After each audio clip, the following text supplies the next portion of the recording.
साथियों नमस्कार। खबर छत्तीसगढ़ में आप सभी का स्वागत है। छत्तीसगढ़ में चुनावी सरगर्मियां जोरों पर हैं। आज भारतीय जनता पार्टी का चुनावी घोषणा पत्र जारी होने वाला है। अमित शाह भी यहां पर आए हुए हैं और कांग्रेस पार्टी के राष्ट्रीय अध्यक्ष मल्लिकार्जुन खड़गे भी आ चुके हैं। कांग्रेस पार्टी ने अपना चुनावी घोषणा पत्र अभी जारी नहीं किया है, लेकिन करीब 17 से 18 घोषणाएं कर चुकी है, जिनमें से एक घोषणा बहुत महत्वपूर्ण है कि जब वो आएगी सत्ता में तो केजी से लेकर के पीजी तक फीस माफ होगी। मतलब ये कि जो मेडिकल के स्टूडेंट हैं, इंजीनियरिंग के स्टूडेंट हैं, सभी को फीस की माफी रहेगी। छत्तीसगढ़ का जो पूरा एजुकेशन पॉलिसी रही है छत्तीसगढ़ गवर्नमेंट में कांग्रेस की, उसकी चर्चा देश के भीतर लंबे समय से हो रही है। खास तौर से इनके आत्मानंद विद्यालयों की जो श्रृंखला है, जो कि प्राथमिक से लेकर के अब तो महाविद्यालय भी खुल रहे हैं, उसकी चर्चा जोर शोर से भी रही है। उसके अलावा नक्सल प्रभावित इलाकों में भी इन्होंने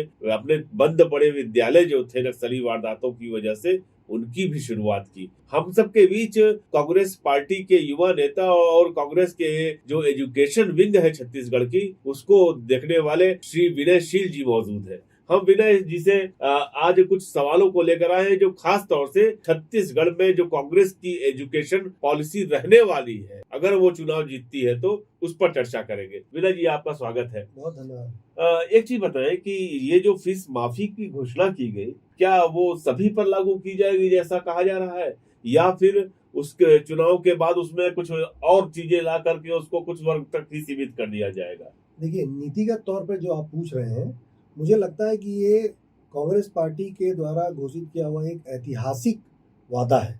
इसमें पहली यानी केजी से लेकर के पीजी, अच्छा पीजी का मतलब आप हमको उसको ठीक से समझना है कि उसमें क्या क्या शामिल है। उसमें बीए, उसमें एमए, उसमें एमबीए, उसमें मेडिकल, उसमें इंजीनियरिंग, उसमें सारे डिप्लोमा की पढ़ाई जो छत्तीसगढ़ में होती है, वो सारी पढ़ाई करने वाले युवाओं को निःशुल्क वो पढ़ाई करने का मौका मिलेगा। मुझे लगता है कि आज तक के भारत के इतिहास में हम सब जिस राजनीति की ओर लगातार देख रहे होते हैं, ये उसका सबसे महत्वपूर्ण और बड़ा फैसला है।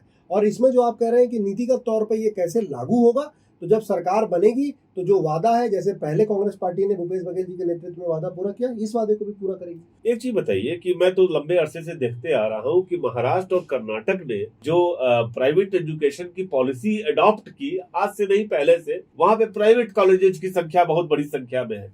लेकिन छत्तीसगढ़ में मैं देख रहा हूँ पिछले 5 वर्षों से कि जो प्राइवेट स्कूल है, अब उनमें नॉमिनेशन कम हो रहे हैं लोग ज्यादा से ज्यादा, चूंकि गवर्नमेंट जो स्कूल्स हैं उनको उनका उन्नयन हो गया, तो लोग चाहते हैं कि सरकारी स्कूल में ही हमारे बच्चे पढ़े। तो ये क्या ऐसा नहीं होगा कि जो निजी विद्यालय चूंकि एक तरह का निवेश भी लेके आते हैं, वो अब धीमे धीमे कहीं से प्राइवेट विद्यालयों को इरेडिकेट करने की तो चीज नहीं चल रही है? कितना बढ़िया सवाल पूछा आपने। असल में जब भी सरकार किसी क्षेत्र में एंटर करती है तो वो एक नए किस्म की प्रतिस्पर्धा पैदा करती है। तो जो आप कह रहे हैं कि प्राइवेट स्कूल बंद हो जाएंगे, क्या ऐसा कभी नहीं होता है।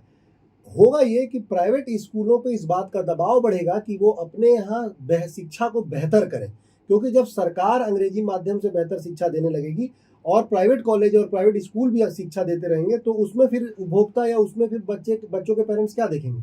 वो ये देखेंगे कि अच्छी शिक्षा कहाँ मिलती है। तो सरकार पर भी निजी क्षेत्र से दबाव रहेगा और निजी क्षेत्र पर भी सरकार से दबाव रहेगा कि हमको आए दिन अपने आप को बेहतर करना है, अपने स्कूल की शिक्षा को अच्छा करना है, हमारे मॉडल को और स्वस्थ करना है। इसका कुल जमा फायदा किसको होगा? इसका कुल जमा फायदा नागरिकों को होगा, हमारे आपके बच्चों को होगा। तो ये जो आप कह रहे हैं कि प्राइवेट स्कूल इरेडिकेट हो जाएंगे, ऐसा नहीं होगा। इससे निजी स्कूलों पर उनकी गुणवत्ता को बढ़ाने का एक नैतिक दबाव पड़ेगा, जो हम सब के लिए और उन स्कूलों के लिए, हमारे बच्चों के लिए बेहतर होगा। एक चीज बताएं विनय, ये सवाल बार बार खड़ा होता है कि आत्मानंद विद्यालयों की जो सीरीज आपने शुरू की, आपको बता दें दर्शकों कि छत्तीसगढ़ में स्वामी आत्मानंद शासकीय अंग्रेजी माध्यम विद्यालय पहले खुले, उसके बाद फिर हिंदी माध्यम विद्यालय खोले गए, फिर डिग्री कॉलेजेस खोले गए स्वामी आत्मानंद के नाम पे, और फिर अब स्वामी आत्मानंद कोचिंग शुरू की गई है। एक चीज बताइए, आप 5 सालों में सिर्फ 723 विद्यालयों को स्वामी आत्मानंद विद्यालयों में बदल सके। अब प्रियंका गांधी यहाँ पे आती है और वो कहती है कि सभी 6000 सरकारी विद्यालयों को स्वामी आत्मानंद विद्यालयों में बदला जाएगा। एक चीज बताइए, इस पे तो भारी खर्च आएगा, क्योंकि जो हमने सेटअप देखा है स्वामी आत्मानंद का, कि जिस तरह से वहां के लेबोरेटरीज हैं, जहां जिस तरह से उनकी बिल्डिंग्स हैं, वो तो काफी कॉस्टली है। तो 6,000 विद्यालयों का किस राज्य में हुआ कि 6,000 विद्यालय कैसे करेंगे आप फिर 5 साल के लिए खाली आ रहे हैं, तो क्या 6,000 विद्यालयों का उन्नयन कर सकेंगे? यही सवाल अवैध जी भूपेश बघेल से तब पूछा गया जब उन्होंने कहा कि मैं किसानों का कर्जा माफ कर दूंगा, और उन्होंने छत्तीसगढ़ में किसानों का 9,000 करोड़ का कर्जा माफ किया और 5 साल की सरकार चला दी। आज आप वही सवाल पूछ रहे हैं शिक्षा के क्षेत्र में कि क्या कांग्रेस पार्टी जिसकी नीयत और विचारधारा में शिक्षा के बजट को बढ़ाना है और अपने बच्चों को बेहतर शिक्षा देना है, उसके लिए उसके पास पैसा है? तो है, क्योंकि ये हमारी नीति है, यही तो हमारी पॉलिटिक्स है। ये पॉलिटिकल आंसर हुआ। मैं सिर्फ ये पूछ रहा हूँ कि क्या 6,000 विद्यालयों को 5 साल में उनको स्वामी आत्मानंद विद्यालयों के स्तर पे लाके खड़ा करने का वादा आप कर रहे हैं? बिल्कुल कर रहे हैं, और ये वादा बिल्कुल पूरा किया जा सकता है। स्वामी आत्मानंद योजना जो बनाई गई है, इसके केंद्र में क्या है? इसके केंद्र में बेहतर शिक्षा, हमारे बच्चों का भविष्य। तो एक राज्य को क्या बदलना पड़ेगा? केवल उसको अपने खर्च की प्राथमिकताओं को फिर से बदलना पड़ेगा। पहले उसने क्या किया? पहले उसने लोगों के जेब में पैसा दिया। अब लोगों के पास पैसा आ गया तो कह रहे हैं हम आपके बच्चों की शिक्षा अच्छी कर देंगे और आपके स्वास्थ्य का ध्यान रखेंगे। आज के डेट में यदि शिक्षा, स्वास्थ्य और रोजगार यानी आय का कोई सरकार काम कर दे तो बाकी व्यवस्था तो राज्य के लोग खुद कर लेते हैं। तो जो बात आप मुझसे पूछ रहे हैं वो असल में खर्च की प्राथमिकता को बदलने का है, जिसके लिए कांग्रेस पार्टी राष्ट्रीय स्तर पर राहुल गांधी जी, मल्लिकार्जुन खड़गे जी के नेतृत्व में और राज्य के स्तर पर भूपेश बघेल जी के नेतृत्व में तैयार है। ये हमारी विचारधारा का हिस्सा है। एक बात छात्र लगातार पूछ रहे हैं, पूछ तो देश भर के छात्र रहे हैं, लेकिन छत्तीसगढ़ सरकार, चूंकि 5 साल आपकी सरकार थी और अभी फिर चुनाव के बाद आप आने का दावा कर रहे हैं, तो इसलिए आपसे पूछना लाजमी है, क्या छात्र संघ के चुनाव कराए जाएंगे? क्योंकि छात्र राजनीति ही एक वक्त ऐसा था जब देश की भावी राजनीति की दिशा तय करती थी, लेकिन जब से छात्र संघ के चुनाव खत्म हुए, ये पूरे जितने भी डिग्री कॉलेज यूनिवर्सिटीज हैं वो वहां पर अराजकता हो गई पूरी तरह से, ब्यूरोक्रेसी की, टीचर्स की, अध्यापकों की। आपको क्या लगता है, छात्र संघ चुनाव शुरू कराएंगे क्या? बिल्कुल, माननीय मुख्यमंत्री भूपेश बघेल जी ने तो इसके लिए वादा कर ही दिया है, कह ही चुके हैं कि हमारी नई सरकार बनेगी और उसके बाद हम छात्र संघ के चुनाव शुरू करवाएंगे। वो इसलिए भी कराना चाहिए क्योंकि छात्र संघ से जो लोग छात्रों के मुद्दों से आवाज उठाते हुए, लड़ते हुए राजनीति में आते हैं, एक्टिविज्म के जरिए राजनीति में आते हैं, उनकी समझ बेहतर होती है। तो माननीय मुख्यमंत्री जी ने कहा है और छात्र संघ के चुनाव होंगे छत्तीसगढ़ में। ये बड़ी बात है। ये आपको बता दें दर्शकों की, अब जैसा कि विनयशील भी बता रहे हैं और मुख्यमंत्री की ओर से बता रहे हैं कि छात्र संघ चुनाव छत्तीसगढ़ में कराए जाएंगे। एक बड़ा मुद्दा विनयशील रोजगार परक शिक्षा का है, क्योंकि अब ये भारी संख्या में महाविद्यालय खोल लिए जाए, आत्मानंद विद्यालय खोल लिया जाए, अंग्रेजी माध्यम विद्यालय खोल लिया जाए, लेकिन इस बात की सच्चाई है कि छत्तीसगढ़ में रोजगार परक जो कॉलेजेज होने चाहिए, एजुकेशन देने वाले, इंजीनियरिंग के भी हो सकते हैं और ITIs भी, उनकी संख्या थोड़ी कम है। उसके लिए क्या करने जा रहे हैं आप लोग? नहीं, उसकी संख्या कम है, आप कह रहे हैं रोजगार पर, जबकि छत्तीसगढ़ में बेरोजगारी दर आपको पता है 0.1% है। वो केंद्र सरकार की जो एजेंसी है उसके आंकड़ों के तहत है। मुझे लगता है कि जो कोर्स का डेवलपमेंट है जिसके बारे में आप पूछ रहे हैं कि जब वो पढ़ के निकलेगा तो उसको रोजगार मिले, इसके लिए किसी भी सरकार को सतत प्रयास करना पड़ेगा, क्योंकि हर थोड़े समय के बाद टेक्नोलॉजी मैं आपको बीच में टोकूंगा। छत्तीसगढ़ में 74% आबादी किसानों ग्रामीणों की है, और यह बात से आप सहमत होंगे कि छत्तीसगढ़ में एग्रीकल्चर एजुकेशन के लिए तमाम संभावनाएं हैं। जो आप 0.1% आप बेरोजगारी दर की बात कर रहे हैं, दरअसल उसमें एग्रीकल्चर के से जो रोजगार जिन लोगों को मिलता है उसकी बड़ी भूमिका है। आपको नहीं लगता कि छत्तीसगढ़ में एग्रीकल्चर एजुकेशन जो है वो उसको बढ़ चढ़ करके उसको बढ़ावा देना चाहिए? नहीं, बिल्कुल बढ़ावा देना चाहिए। और आप जो कह रहे हैं वो नीतियों का क्रम है। जब आप एजुकेशन में या जब आप पॉलिसी में एग्रीकल्चर पे काम कर रहे हैं तो एजुकेशन में भी एग्रीकल्चर पे आएंगे। जैसे हमारे यहाँ जितने कृषि महाविद्यालय हैं या कृषि से संबंधित कोर्स हैं, इस बार जब मुख्यमंत्री जी ने युवा भेंट मुलाकात की, वहाँ युवाओं ने भी इसकी मांग की है। तो जैसे ही नई सरकार बनेगी आप देखेंगे जो पूरी सवाल आप पूछ रहे हैं, छत्तीसगढ़ में भूपेश बघेल की सरकार के केंद्र में 3 चीजें प्रमुखता से होंगी। वो है आय और रोजगार, शिक्षा और स्वास्थ्य। मतलब भूपेश बघेल की राजनीति के 3 आधार, शिक्षा, स्वास्थ्य, रोजगार। हम उस तरफ जा रहे हैं। आपको बता दें दर्शकों कि भूपेश बघेल वह मुख्यमंत्री रहे हैं जिन्होंने अभी साल भर पहले बच्चों के लिए जो बजट होता है, वार्षिक बजट प्रस्तुत होता है, बच्चों के लिए अलग से बजट प्रस्तुत किया था। एक विनयशील सवाल बहुत जरूरी उठता है, बस्तर और सरगुजा के तमाम दुर्गम, चूंकि छत्तीसगढ़ में आदिवासी इलाके हैं, अबूझमाड़ है यहाँ पे जिसको बुझा नहीं जा सकता, तमाम इलाकों में बच्चे स्कूलों तक इसलिए नहीं पहुंच पाते कि दुर्गम रास्ते हैं, बरसाती नाले उनका रास्ता दोनों रोक देते हैं।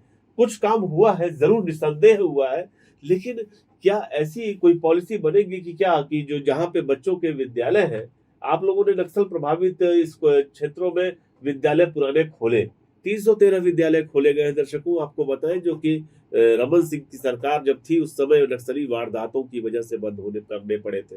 तो बच्चे विद्यालय तक पहुंचे, उसके लिए सड़क पुल का होना भी जरूरी है। उसके लिए क्या कोई प्लानिंग है क्या? नहीं, आपने ठीक कहा। उसके लिए योजना ये है कि सबसे पहले हमने बस्तर में जो विद्यालय बंद कर दिए गए थे रमन सिंह की सरकार के समय, उनको खुलवाया। दूसरा, उन विद्यालयों तक की पहुंच के लिए विशेष योजनाओं के तहत सड़क की योजना के लिए मुख्यमंत्री जी ने एक योजना बनाई। और तीसरा, जो आप शिक्षा की बात कर रहे हैं, देखिए एक क्रांतिकारी काम छत्तीसगढ़ में और हुआ, आपको आपके माध्यम से वो जनता तक पहुंचेगा। जितने आदिवासी क्षेत्रों में पीवीटीजीज यानी विशेष संरक्षित जनजाति के बच्चे रहे, जिन्होंने 10वीं और 12वीं की पढ़ाई की, और जो आज हम अगर सोचें कि रायपुर में आके, बिलासपुर में आके उनको तैयारी करके नौकरी मिल जाए, तो उनको नौकरियां नहीं मिलती। और आदिवासी इलाकों में पढ़ाने के लिए शिक्षक जाने को तैयार नहीं होते हैं कि वो बीजापुर, सुकमा, दंतेवाड़ा जाकर के पढ़ाना नहीं चाहते हैं। तो भूपेश बघेल जी के नेतृत्व में एक नई नीति बनी। उस नीति का नाम है साला संगवारी। इसमें हमने क्या किया, पीवीटीजीज के जिन बच्चों ने केवल 10वीं और 12वीं की पढ़ाई कर ली थी, उनको बस्तर, सुकमा, दंतेवाड़ा ऐसे आदिवासी इलाकों में सीधे शिक्षकों की पक्की नौकरी, सरकारी नौकरी दे दी गई। इससे दो चीजों का हल निकला। एक, उन बच्चों को सरकारी नौकरी मिली जो उनका अधिकार था, और दूसरा, वो जिन इलाकों में रहते हैं जहां कभी कोई शिक्षक पढ़ाने नहीं जाता, अब जाकर के वहां उन बच्चों को वो 10वीं तक की, 12वीं तक की पढ़ाई करवा सकते हैं। इसका मतलब बच्चों को जंगल के अंदर जो स्कूल है वहां पर उनके लोगों के द्वारा पढ़ाई का आधार बन गया, और जो 10वीं 12वीं तक अपने समाज में विशेष संरक्षित जनजाति के लोग पढ़ चुके थे, उनकी नौकरी मिल गई। और तीसरी बात, क्योंकि वो उन्हीं के समाज से आते हैं, इसलिए वो जिस मातृभाषा में शिक्षा की हम बात करते हैं, उस मातृभाषा में उनको बुनियादी शिक्षा दे पा रहे हैं। तो जिस समस्या की तरफ आप ध्यान दिलाना चाहते हैं, उस पर सरकार ने, मुझे कई बार लगता है कि किसकी दृष्टि ऐसी गई होगी जिन्होंने एक ऐसी शानदार नीति बनाई, और इस नीति को पूरे देश में जहां भी ट्राइबल एरियाज हैं, जहां भी पीवीटीजीज यानी विशेष संरक्षित जनजाति रहती है, वहां लागू किया जाना चाहिए। बिल्कुल, मैं सहमत हूँ इस बात से कि लागू किया जाना चाहिए। आप एक चीज बताएं, बेसिक शिक्षा जो है यहाँ पे, प्राथमिक विद्यालय हो चाहे डिग्री कॉलेज हो, शिक्षकों की भारी कमी का सवाल बार बार उठता रहा है। भर्तियां की गई है, नो डाउट भर्तियां की गई, सरकारी भर्तियां हुई है। दर्शकों बता दें कि 30,000 शिक्षकों की भर्ती की गई है छत्तीसगढ़ में, लेकिन तमाम विद्यालयों में शिक्षकों की भारी कमी है।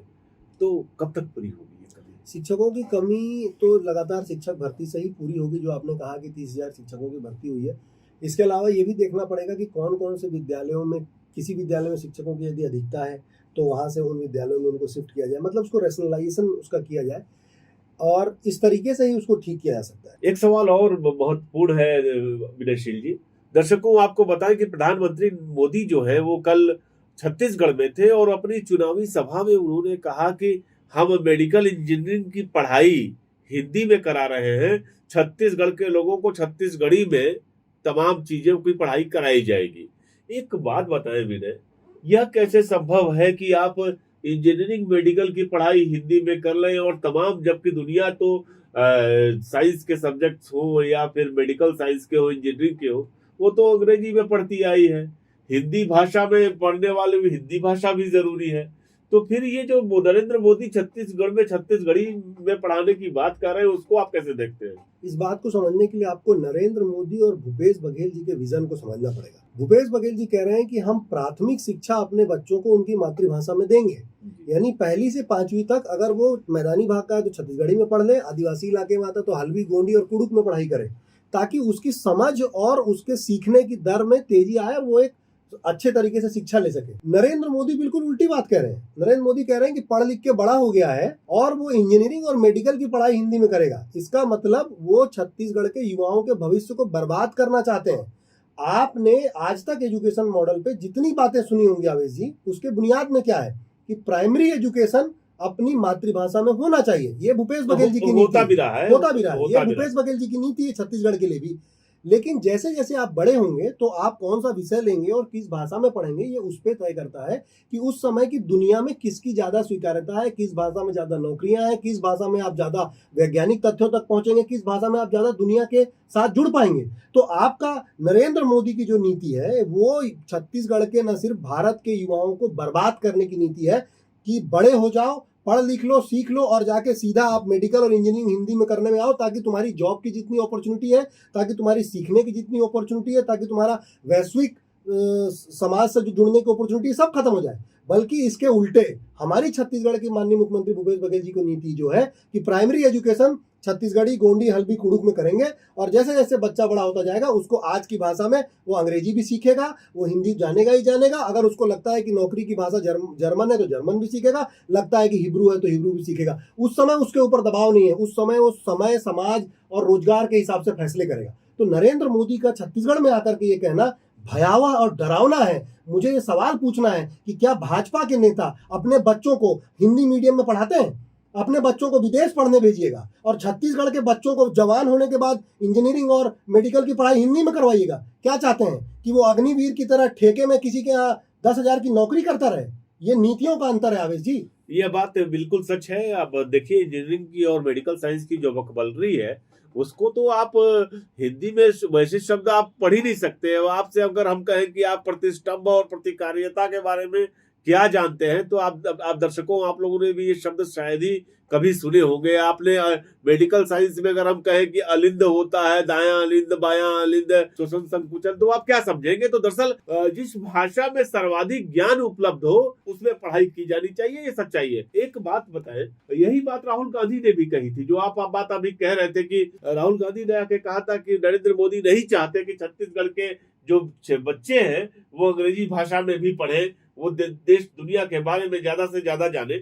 आपको क्या लगता है, यह जो एजुकेशन मॉडल है, पहली बार मैं दर्शकों देख रहा हूं कि छत्तीसगढ़ में चुनावी मुद्दों में शामिल है education model.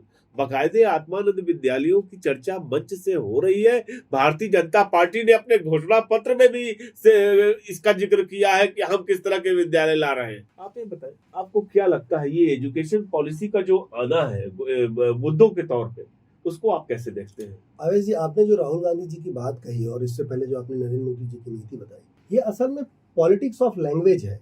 Politics of language क्या है कि किसी को ऐसे लैंग्वेज में बड़ा करो कि उसकी उपयोगिता छोटी हो जाए और किसी को उन लैंग्वेजेस को सीखने दो जिससे उस व्यक्ति का महत्व और उपयोगिता बड़ी हो जाए। पॉलिटिक्स ऑफ लैंग्वेज ये है कि आप बड़े बड़े नेता अपने बच्चों को विदेश में पढ़ाएंगे, हार्वर्ड में पढ़ाएंगे, मैसाचुसेट्स में पढ़ाएंगे। और पॉलिटिक्स ऑफ लैंग्वेज ये बताइए कि एजुकेशन के मुद्दों को लेकर के एजुकेशन के मुद्दों को लेकर भारतीय जनता पार्टी जो है, जो लैंग्वेज की पॉलिटिक्स है, उसको छत्तीसगढ़ पर डालने की कोशिश कर रही है। मैं वही बता रहा हूँ, मैं वही आपसे कहने जा रहा था कि उनके बच्चे मैसाचुसेट्स और हार्वर्ड में पढ़ेंगे और ये चाहते हैं कि छत्तीसगढ़ के बच्चे या भारत के बच्चे किसी ऐसी गुमनाम कॉलेज में पढ़ के बड़े हो जाएं जहां से ना कुछ सीख पाए ना उनका व्यक्तित्व बन पाए। अब इसमें एक पॉलिटिक्स और छुपी है। वो कहेंगे कि क्या मैं हिंदी का विरोध कर रहा हूँ? नहीं, मैं हिंदी का विरोध नहीं कर रहा हूँ। मैंने आपसे बार बार कहा कि कांग्रेस पार्टी, माननीय मुख्यमंत्री भूपेश बघेल, राहुल गांधी जी या दुनिया का कोई एजुकेशनिस्ट या भाषा विज्ञानी, वो एक ही बात कहता है, प्राथमिक शिक्षा अपनी भाषा में और बड़े होने पर वो सारी भाषाओं को सीखने का स्कोप मिलना चाहिए जिससे उसकी जिंदगी, उसका रोजगार, उसका आय बेहतर हो।